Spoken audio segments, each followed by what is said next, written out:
This garden is beautiful, right? Well, it took quite some time and a lot of hard work to get it to this stage. Did you get it in someone's backyard? It is.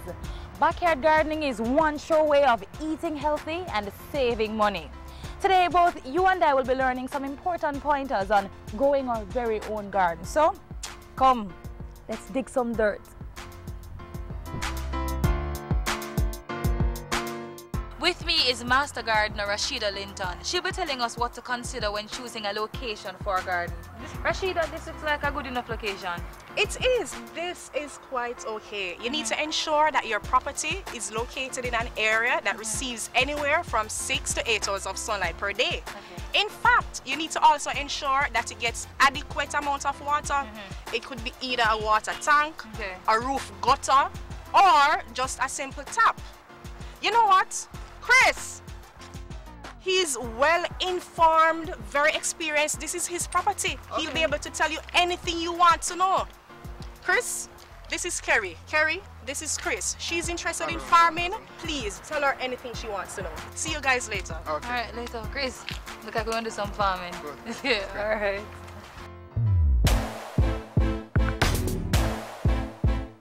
Get geared up. You'll need gloves and rubber boots. First, clear the land of stones, tins, broken glass or other types of trash and large sticks or plastics that will hinder your plant's growth. Next, use the fork to dig the area and loosen the soil.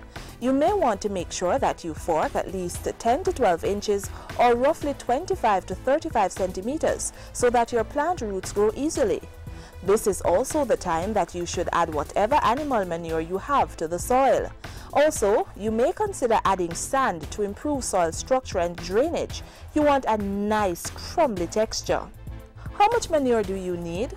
Use 1 kilogram or about 2.5 pounds of chicken manure or 4 kilograms or 8 pounds of cow dung or goat manure to 1 square meter or a yard-sized bed.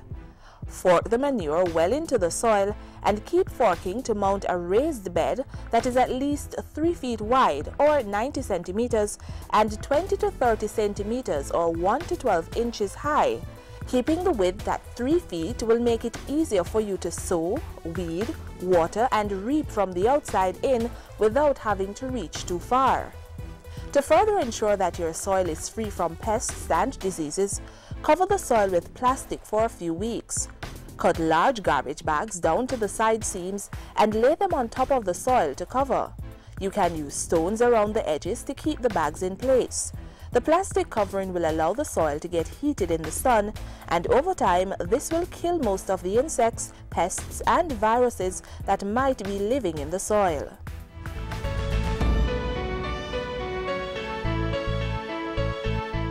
If you are fencing your plot, you should do that now too. Dig holes at least 1 foot or 30 centimeters. These holes should be at least 2 feet away from each corner of your raised bed.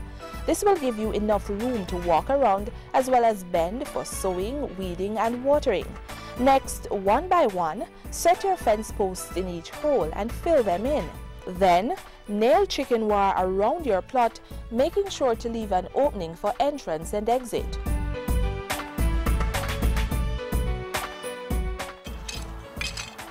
Kerry, this is good, but you know you don't have to go through all this trouble. There's a much simpler way, especially for persons who don't have enough space.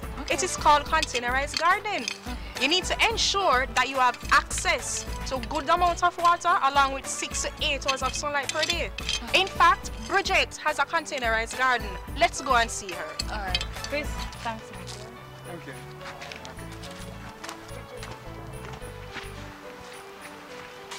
Bridget, this is Kerry. Kerry, this is Bridget. Hi. Bridget has a container garden. Kerry is interested in doing containerized gardening. Please give her all the information she needs. Okay. Later, guys. All right, Later. then. Take care. Later. Hi, Kerry. Hi. You have actually come good time because I'm just about to transplant some tomatoes. Okay. Right. Okay. So, this is my container. When you grow in containers, you must have a proper drainage. If you buy clay or plastic flower pots, they will have holes punched in the bottom for this purpose. But if you are making your own, you must make sure you punch holes in the bottoms and sides so that the plants won't get waterlogged and develop root rot. As for getting the right soil mix, making sure you have really good healthy soil is even more important in container gardening than it is in raised bed gardening. That's because the soil in pots is shallower and can dry out more easily. Most container plants do best with a mix of soils. 1 part loamy soil, 1 part sand and 1 part humus. Because potted soil does not easily retain nutrients, you should add 6 tablespoons of fertilizer to soil. Once you've put the right mix of soil in your pots, allow them to settle for a week or 2 before planting. The next thing to think about is choosing the right crop to grow in your pots. The most ideal plants for container gardening are callaloo, tomato, peppers, lettuce, cabbage, cucumber, legumes, condiments and herbs. Thank you so much, Miss Williams, for all your help. Yeah, man. Boy, backyard gardening, not easy. But hey, at least now we know about site selection and container gardening.